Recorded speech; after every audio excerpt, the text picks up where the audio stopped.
तो पिछली बार कहानी जहां रुकी थी ना, उसके बाद बस एक खामोशी थी। एक अजीब सी भारी सी चुप्पी जो उन दोनों के बीच की हवा में जैसे तैर रही थी। मतलब रोज एक दूसरे को देखते थे, नजरें भी मिलती थी, पर मजाल है कि कोई कुछ बोल दे, लफ्ज जैसे होठों पर ही जम गए थे। तो कहानी के अगले पड़ाव पर जाने से पहले जरा इस खामोशी को समझते हैं। ये खामोशी आखिर थी कैसी, जो पूरे माहौल पर छा गई थी। दिन पर दिन गुजर रहे थे। स्कूल के कॉरिडोर में रोज आमना सामना होता था। नजरें एक पल के लिए मिलती और फिर झट से हट जाती। ऐसा लगता था जैसे लफ्ज ही खत्म हो गए हों। हवा में ना बस एक अनकहा सा तनाव था, जो हर गुजरते पल के साथ और भी ज्यादा भारी होता जा रहा था। लेकिन फिर एक रात इस गहरी खामोशी को एक मैसेज ने तोड़ा। और ये कोई आम मैसेज नहीं था, ये एक ऐसा पैगाम था जो सब कुछ बदलने वाला था। हाँ, तो एक रात एक मैसेज आया। देर रात को, मतलब बहुत देर रात, जब सारी दुनिया सो चुकी थी, तब एक फोन की स्क्रीन पर उन दोनों के लिए उम्मीद और खतरे की एक बिल्कुल नई कहानी लिखी जा रही थी। मैसेज की शुरुआत हुई एक माफी और एक मजबूरी से। उसने लिखा, सॉरी, मैं चाहकर भी तुमसे बात नहीं कर सकती। बस ये चंद शब्द और हफ्तों की चुप्पी का सारा राज खुल गया।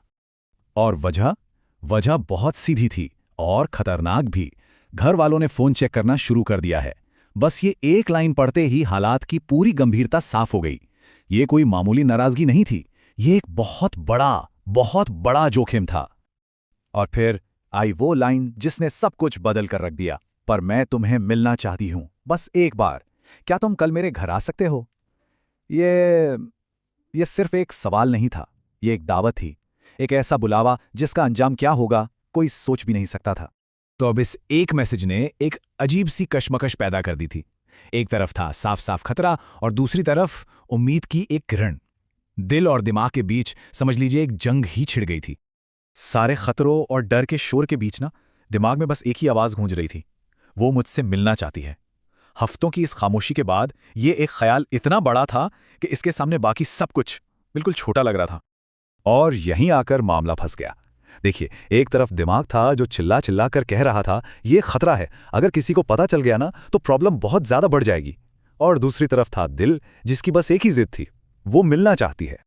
तो अब इस कश्मकश को खत्म करने का वक्त आ गया था। एक फैसला लेना था, और वो भी फौरन। डर और उम्मीद की इस लड़ाई में जीत आखिरकार दिल की हुई। सारे जोखिम साफ साफ सामने थे, सब कुछ पता था, पर मैं उससे मना नहीं कर पाया।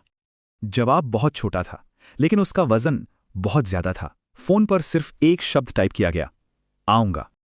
और बस इस फैसले पर मोहर लगाते हुए अगला मैसेज भी टाइप हो गया, एड्रेस भेजो। अब पीछे हटने का कोई रास्ता था ही नहीं। तो सवाल यह है कि ये जोखिम भरी मुलाकात उनकी कहानी को आखिर किस मोड़ पर ले जाएगी? क्या ये मुलाकात सब कुछ ठीक कर देगी, या फिर ये एक नए और भी बड़े तूफान की शुरुआत होगी? खैर, इसका जवाब तो कहानी के अगले हिस्से में ही मिलेगा।